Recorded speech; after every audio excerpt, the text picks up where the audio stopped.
দুটা আঁচনি আমি আৰম্ভ কৰিব লাগিব ছাত্ৰ ছাত্ৰী সকলৰ বাবে গ্ৰেজুৱেশ্যন এইবাৰ 2024 আৰু 25 চনত যিসকল ছাত্ৰ ছাত্ৰীয়ে গ্ৰেজুৱেশ্যন পাছ কৰিলে তেওঁলোকক এইবাৰ আমি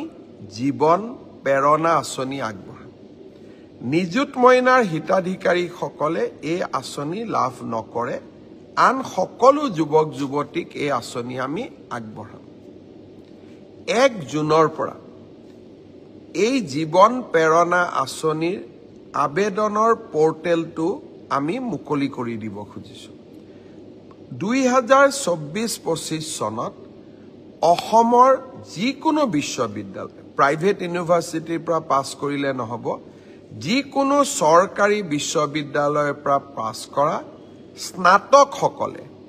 এই জীৱন প্ৰেৰণা আঁচনিৰ বাবে আবেদন কৰিব পাৰিব এই আঁচনিৰ জৰিয়তে আমি কি পাম প্ৰতি মাহত আমি 2,500 টকা কৰি এবছৰৰ বাবে আমি লাভ কৰিম এই টকাটো কিয় দিয়া হৈছে যাতে আপোনালোকে ইন্টাৰভিউত এপিয়াৰ কৰিব পাৰে ইন্টাৰভিউৰ বাবে নিজক প্ৰস্তুত কৰিব পাৰে আৰু দেউতা মাৰ পৰা যাতে আমি অন্তত এটা বছৰলৈ টকা পইচা বিচাৰিব নালাগে